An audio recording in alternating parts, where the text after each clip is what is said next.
Welcome to another episode of our series on the Rambam, the Maimonides, on the character development, and this week we're going to be continuing the fourth perek.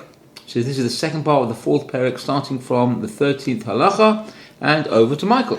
Thank you, Rabbi Mashiach. So we're going to continue with halacha 13. So just a recap, in the first half, Rambam told us a regimen of how you should physically act during the day, how long to sleep, what sort of position you should sleep in, what to eat, how much to eat, what to avoid eating, and also your toilet habits, how important it is to evacuate promptly, and so on.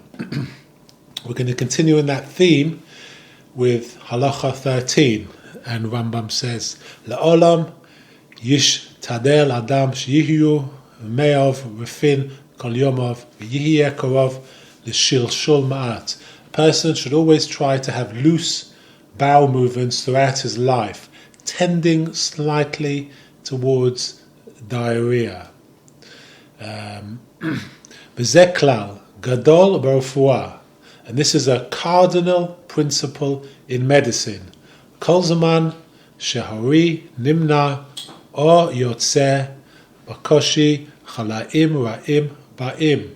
Whenever one suffers from constipation or has difficulty moving his bowels, serious diseases will beset him. Oh, gosh. So this is definitely very true. We understand that your evacuations are extremely important in maintaining a healthy digestive system. We're beginning to understand more about the stomach. I'm not an expert, but I understand that the stomach has many neurotransmitters, and it's almost like another brain, the digestive system. And when you have problems with your digestive systems, you have sometimes autoimmune problems as well. They follow. And you hear a lot of cases of people with very, very bad stomachs. Maybe it has to do with modern processed foods that are very irritable to the stomachs. Yeah. But you tend to hear a lot about them. So maintaining a healthy digestive system, according to Rambam, is of the cardinal is a cardinal principle in maintaining a good physique and bodily functions. So Rambam continues. Uvameh yupe adam me'av im yit'amtzu me'at. How can he induce loose movements if he has mild constipation? Im haya b'cho yo'achal baboker malochim shlukim metuvalim b'shemen zayet of murias of mamelach valo pas. If he is a young man, each morning he should eat well-cooked halimi, which I understand is some sort of cress, which has been seasoned in olive oil and in pickled fish oil and salt without bread every day. Or yishte mishelek shel tuadin, or kuruv b'shemen zayet u'moras u'melach, or drink the boiled water of cooked spinach or cabbage, seasoned with olive oil and pickled fish oil and salt. So these are the preparations that one should prepare for a young person if they are suffering from mild constipation and want to improve that. Vim haya zaken yishte dvash mezug b'mayim chamim baboker. And if he is an old man, he should drink honey diluted with hot water in the morning. V'yisher kumo arba sha'ot v'achar kach ya'achol sa'odato. Wait approximately 4 hours and then eat his meal. ויעשה כן יום אחד או 3 או 4 ימים אם צריך לקח עד שיהיו פורמיו. He should do this for 1 day, or 3 or 4 if necessary, until he has loose bowels. And then Rambam moves on to halacha 14. Va'od kalal acher amru b'vriyot haguf. They have given another principle with regards to physical well-being. Kol zaman she'adam mit'amel v'yageh harbeh, as long as one exercises and exerts himself greatly, ve'eno shavea u'me'av rafin en chliba alav v'kocho mitchazek, and he does not eat to the point of being full and has loose bowels, he will not suffer sickness and he will grow in strength. This applies even if we eat harmful foods. So Rambam saying, as long as you exercise, you exert yourself greatly, you don't eat until you're stuffed, and your digestive evacuations are loose and regular, you will not suffer sickness and you will only grow in health, even if you eat some harmful foods. So Rambam continues, halacha tesvav. V'chol mishehu yoshev levetach ve'eno mit'amel. Conversely, one who is idle and does not exercise, or mi she'mashahe nikva'av, or does not move his bowels when he needs to, or mi sheme'ov kashin, or is constipated, afilo achal ma'achalot tovim v'shama atzmo al pi harafua. Even if he eats the proper foods and takes care to follow the rules of medicine, kol yamav yihiyu b'ko'avim v'kochot tashesh. He will be full of pain for all his days and his strength will phase away. So the important thing is to exercise. You've got to keep your body moving. You have to go to the toilet immediately as your body tells you. Otherwise, you will suffer. Rambam continues. V'achila gasa leguf kaladam kamo tzam hamaves. Overeating is like poison to anyone's body. And it is the main source of all illnesses.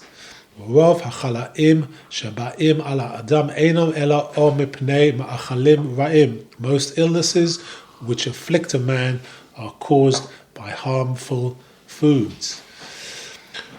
Or by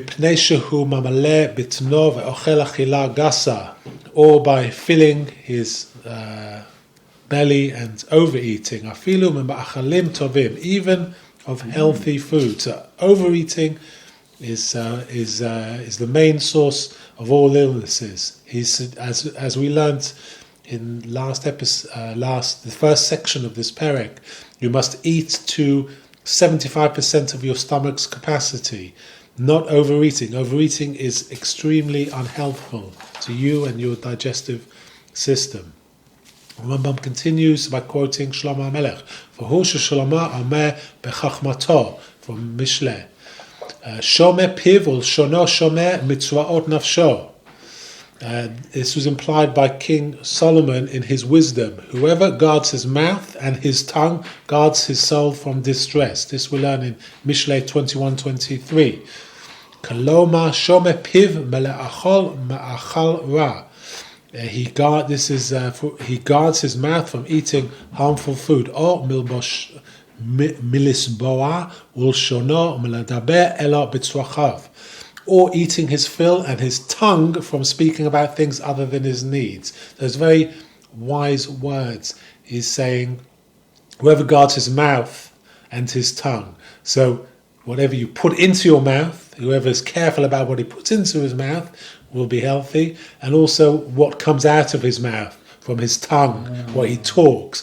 These he guards his soul from distress, according to Shlomo HaMelech, which is very true. Rambam continues with halacha 16. Derech harchitza shekanes adam lemerachatz b'shiv'a yamim l'shiv'a yamim. Now we're talking about bathing. The proper manner of bathing is that a person should go to the baths once every 7 days. So we're used to having baths within our homes, and perhaps we would bathe more frequently. But in 12th century Egypt or wherever he was at the time. Bathing houses were the norm, and you wouldn't just have like a half an hour bath or a 10-minute shower. It'd be a process that would perhaps last for hours, and it would be maybe even a social thing, so the bathing perhaps would be once a week episode. You probably couldn't go every night.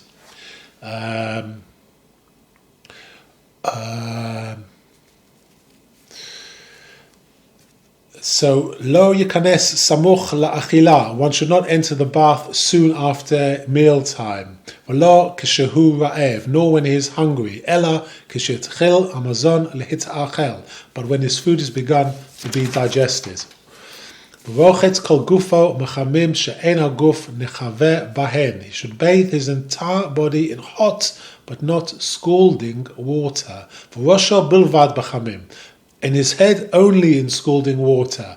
Perhaps, I've heard it suggested that it's had something to do with perhaps lice or something in the hair, that perhaps this scalding water would alleviate that problem.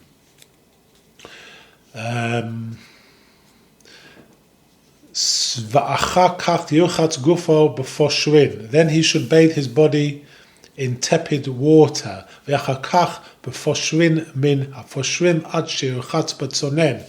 followed by bathings in successively cooler water, and here until he has bathed in cold water.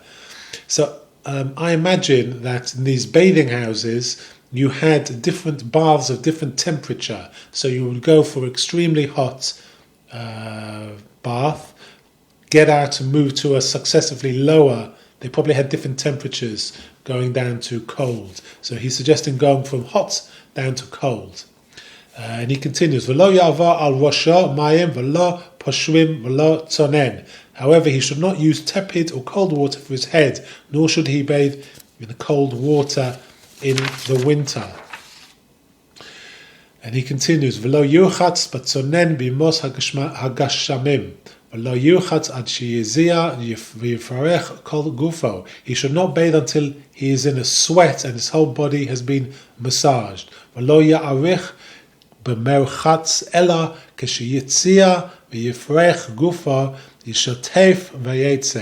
should not linger in the bath. Rather, as soon as he is in a sweat and has been massaged, he should rinse off and leave.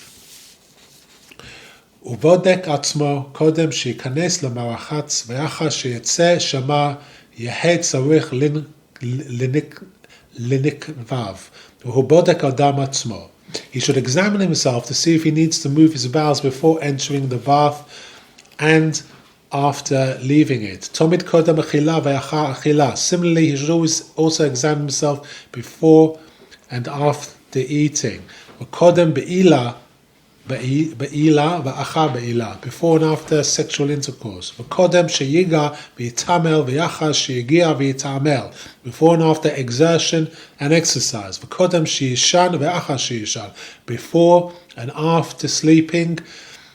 V'shor hakol asara, all on 10 different occasions. So before and after sleeping, before and after exercise, before and after intercourse, before and after eating, and before and after entering the bath. So 5 occasions, twice is 10 occasions. Rambam continues with halacha 17. כשיצא אדם מן המרחץ ילבוש בגדיו ויכסה ראשו בבית החיצון. When one leaves the bathhouse, he should dress and cover his head in the outer room of the bathhouse. כדי שלא תשלוט בו רוח קרה, so that he will not catch a chill, a head cold. ואפילו בימות החמה צריך להיזהר. He should take his precaution even in the summer. As we know, if you leave your hair wet and walk outside, you can catch a head cold very quickly. So he's advising precautions against this. Oh, so our mothers were right then. Yeah, they were.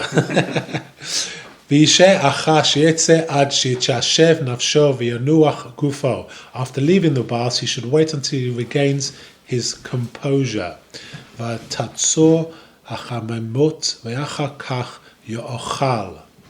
And also he should wait for his body heat, the warmth from bathing has receded, and then eat. ואם ישן מעט כשיצא מן המרחץ קודם אכילה הרי זה יפה מאוד. If he can have a nap before eating after the bath, it is very beneficial. ולא ישתה מים קרים בצאתו מן המרחץ. One should not drink cold water on leaving the baths. ואין צורך לומר שלא ישתה במרחץ. And it goes without saying that he should not drink whilst bathing. ואם צמא כשיצא מן המרחץ ואינו יכול למנוע עצמו, יערב המים ביין או בדבש וישתה. If he should be thirsty upon leaving the bath and cannot refrain, he should mix the water with wine or honey and drink. ואם צח בשמן במרחץ בימות הגשים אחר שיתשעטף, הרי זה טוב. It is beneficial for one to rub himself with oil at the baths during the winter after he has rinsed off. So that's his advice on bathing and what you should do before and after bathing. It sounds like he's advising to do aromatherapy, which is like essential oils and that which invigorate the body. So that even in the Rambam's time, he was talking that. Interesting. Halacha Yud Ches. Now he's talking about something that is not prevalent today, which is bloodletting. And he says, Lo yargil adam lahakiz dam tamid. One should not accustom himself to constant bloodletting. Lo yakiz ela im yihye tzarich lo biyoteh. He should not be bled unless there is an extreme necessity. Lo yakiz v'lo bimos achama v'lo bimos hagashamim. He should not be bled in the summer or the winter. Ela ma'at b'mei Nisan or ma'at b'mei Tishri. But slightly in Nisan and slightly in Tishri. So slightly in the spring and slightly in the autumn, the fall. That's when the weather is temperate. Yes. So it's not too hot, not too cold. Exactly. And at the age of 50, one should not go to be bled at all. He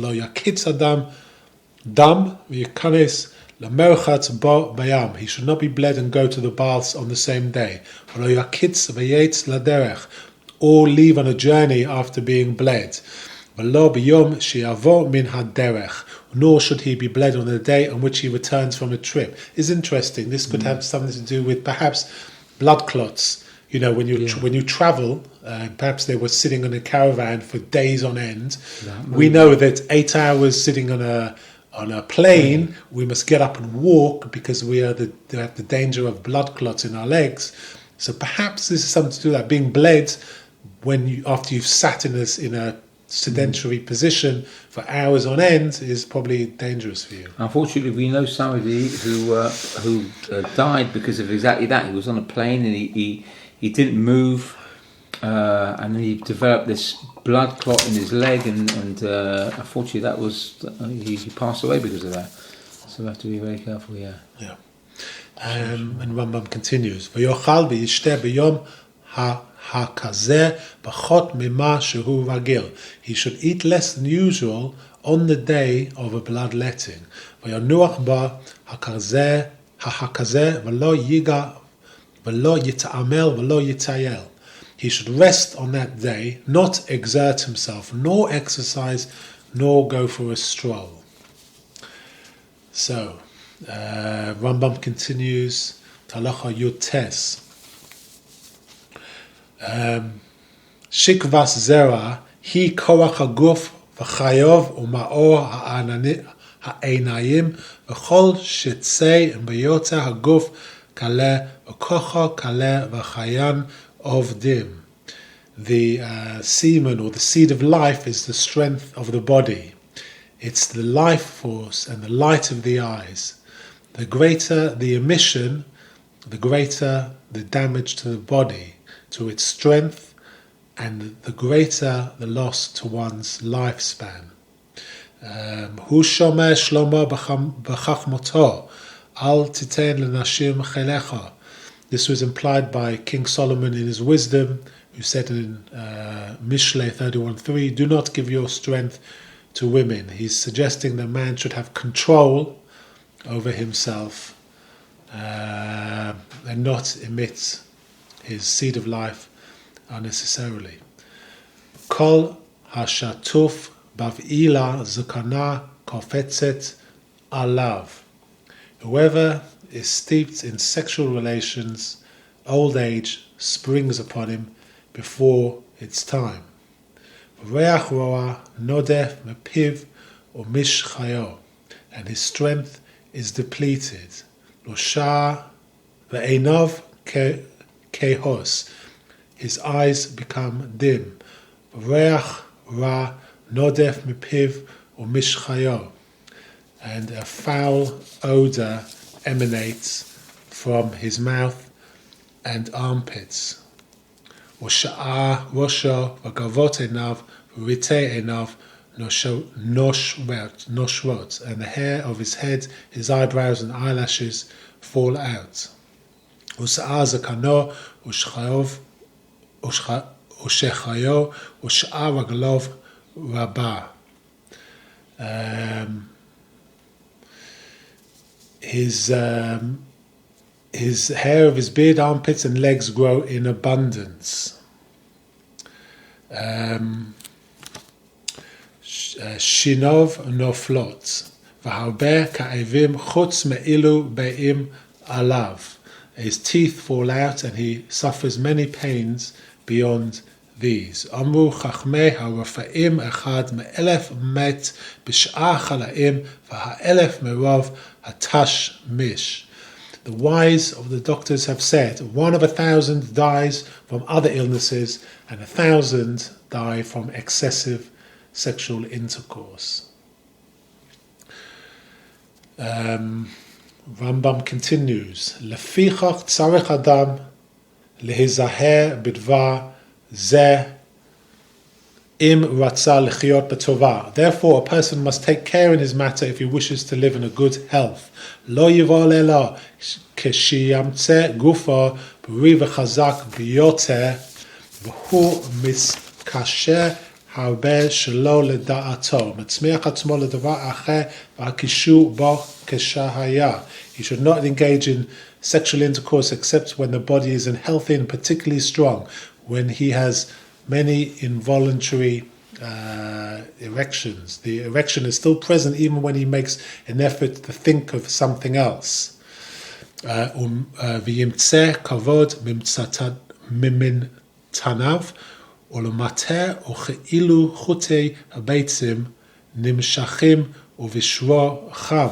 When he finds heaviness from his loins and below, and the tendons of his testicles seem to be stretched and his flesh is warm. Such a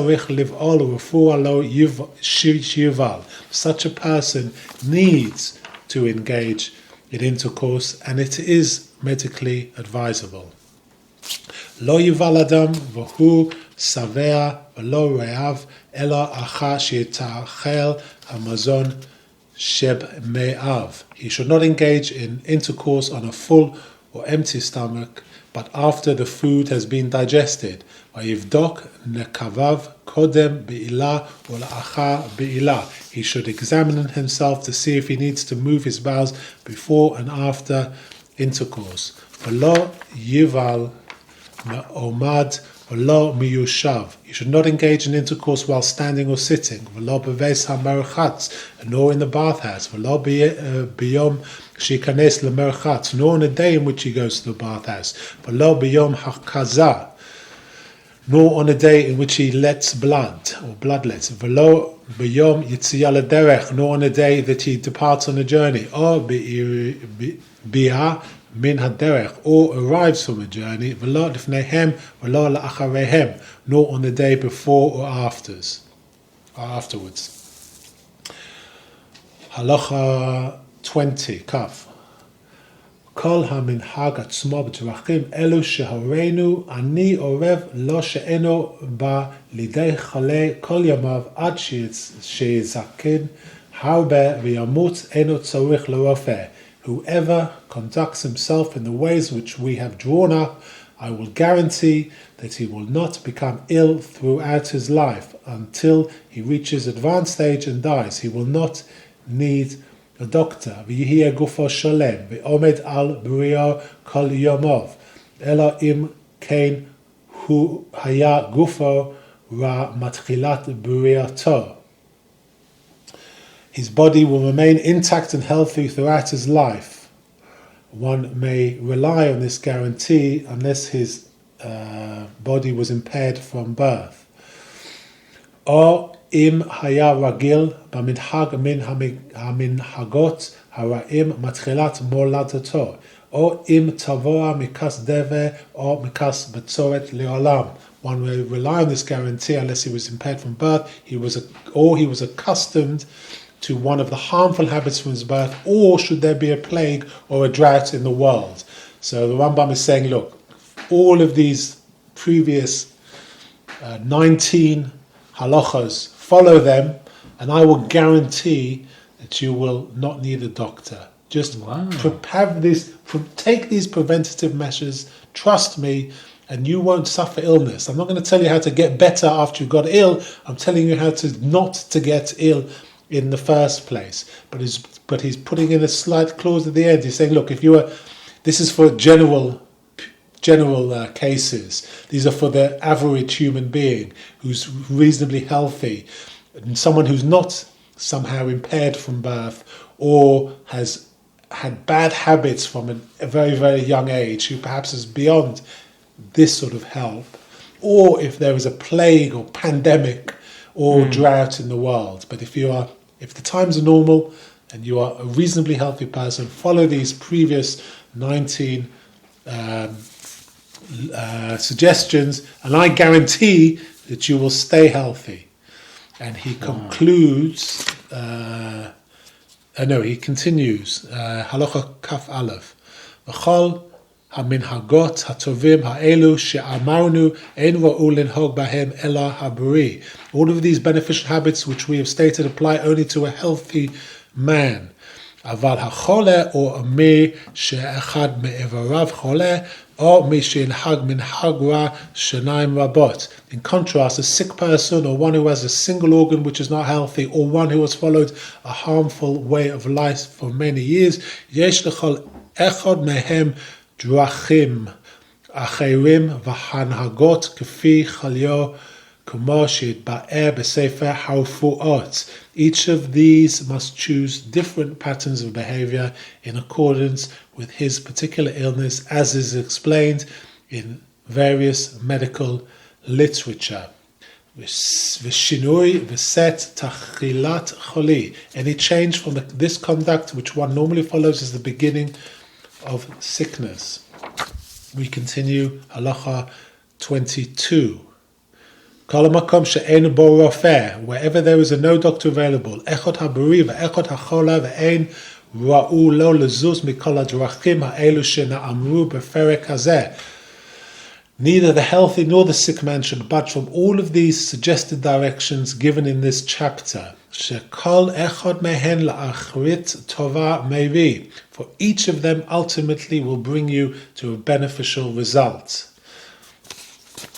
And he concludes with Kaf Gimel, halacha 23, where he says, Kol ir she'en ba asara dvarim ha'ilu ein talmud chacham rash'ai ladur b'tocha. A Torah sage is not permitted to live in a community which does not have the following: Rofer, a doctor; Va'uman, a bloodletter; or Beit HaMarchetz, or a bathhouse; or Beit HaKisei, or a latrine, or a toilet; or Mayim Mitziyun Kogon Nahar or Manayan, or available source of water such as a river or spring; or Ves HaKnesset, or a synagogue; or Malamed Tinokot, or a teacher of children; or Lavlar, or a scribe; V'Gabai Tzedakah, or a charity supervisor; or Ven Din Makim V'Chovshim, or a rabbinical court empowered to impose a corporal punishment and jail sentences. This is a place without these features of the town. A Torah sage is not suggested, he is not permitted to live in such a communities that lack any of the pre-mentioned things. So that concludes this rather long chapter on the daily regimen and how to live your life to be in a holy way, to follow the Darchei Hashem. And yes, and if anybody has any comments regarding any of these directions, it'd be very interesting to hear from maybe a professional's point of view as to the efficacy of what the Rambam is suggesting. Fantastic, very good. That's a very, very interesting set of halachot, and not the halachot that we normally discuss when we learn halacha generally. So it's interesting to see how the Rambam, gives us halachot all through our lives. These are very, very practical halachot. I personally have benefited fantastically. So thank you very much, Michael. And next week we're going to be on to chapter 5. Chapter 5, fantastic. Okay, and we'll see you then.